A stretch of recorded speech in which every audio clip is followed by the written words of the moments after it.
Yes. Switching gears for just a moment, also in his interview with Maria Bartiromo the other day, the president suggested that people should be jailed for what he said earlier in the week was a very obvious crime. You're an attorney and the president's spokesperson. Perhaps you could lay out the elements of this crime. What crime was committed and in what way? I assume you're referring to the Obama administration and the unmasking and... The president calls Obamagate. What is it? What are the elements of that crime? Yeah, I'm really glad you asked because there hasn't been a lot of journalistic curiosity on this front, and I'm very glad that you asked this question. Look, there were a number of questions raised by the actions of the Obama administration.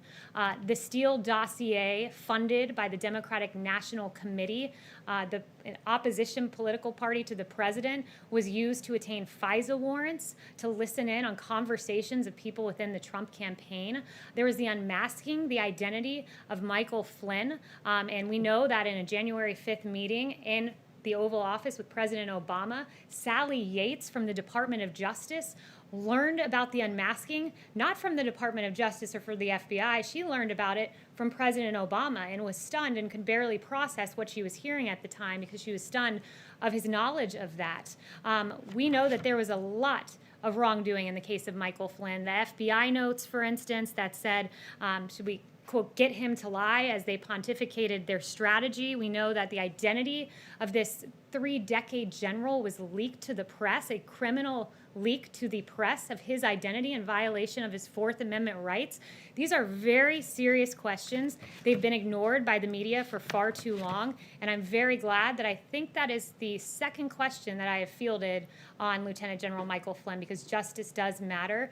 Those questions, they matter. To be clear, I heard you mention one thing you said was criminal, and that was what? The one thing that I've said that was criminal? Right.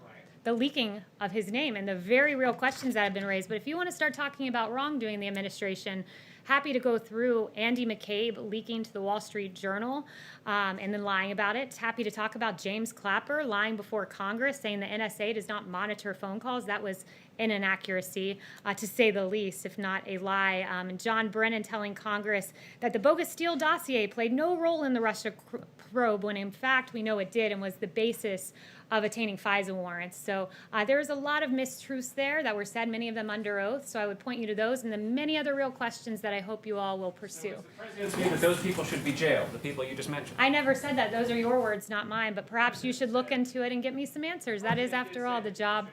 That is, after all, the job of reporters, to answer the very questions that I've laid out, and I hope you guys will take the time to do it. And I also find it interesting, if we want to start talking about fabrication of crimes, we can litigate that case pretty publicly with James Clapper, who said what President Trump did with Russia pales, that Watergate paled in comparison. We can talk about Eric Swalwell lying and saying President Trump was working on behalf of the Russians. We can talk about Hakeem Jeffries lying and saying the president was a Russian asset. We can talk about Schiff saying there was ample evidence of collusion in plain sight when in fact there was not. We can talk about Mark Warner saying there's enormous amounts of evidence of collusion. We can talk about a CNN historian who said there was a smell of treason in the Trump-Russia probe when in fact for 3 years you all talked about collusion and there was none. And it was a huge injustice, not just to this administration, but to the American people who deserve truth, not the alleging of absolutely false allegations against this president. Yes. Thank you.